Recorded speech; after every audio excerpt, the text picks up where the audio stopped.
Iran will not be able to pursue a bomb using plutonium because it will not develop weapons-grade plutonium. The core of its reactor at Arak will be dismantled and replaced. The spent fuel from that facility will be shipped out of Iran for the life of the reactor.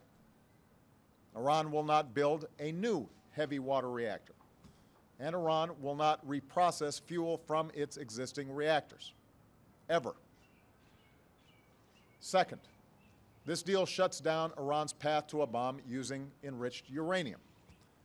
Iran has agreed that its installed centrifuges will be reduced by 2/3. Iran will no longer enrich uranium at its Fordo facility. Iran will not enrich uranium with its advanced centrifuges for at least the next 10 years. The vast majority of Iran's stockpile of enriched uranium will be neutralized.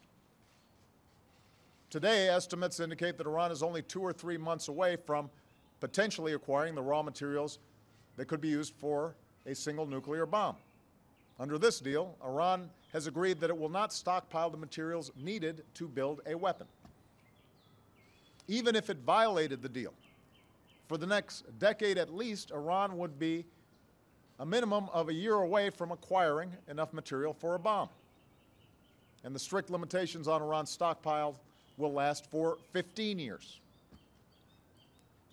Third, this deal provides the best possible defense against Iran's ability to pursue a nuclear weapon covertly, that is, in secret.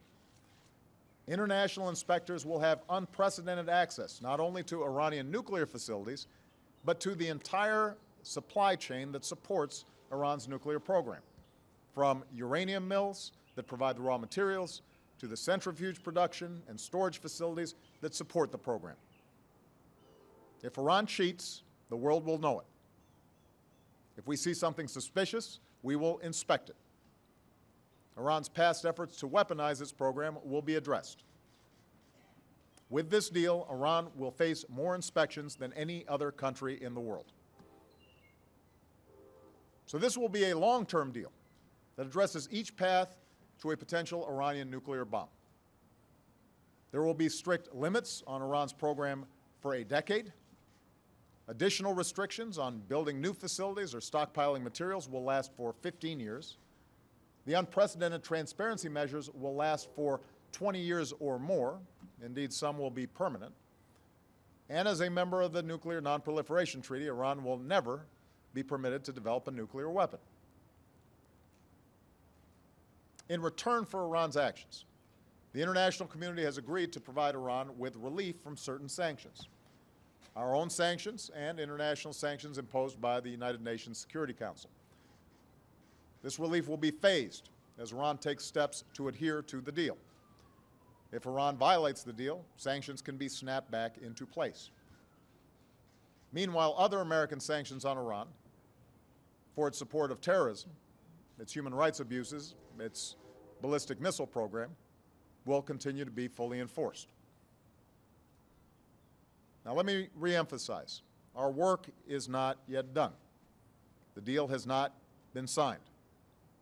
Between now and the end of June, the negotiators will continue to work through the details of how this framework will be fully implemented, and those details matter. If there is backsliding on the part of the Iranians, if the verification and inspection mechanisms don't meet the specifications of our nuclear and security experts, there will be no deal.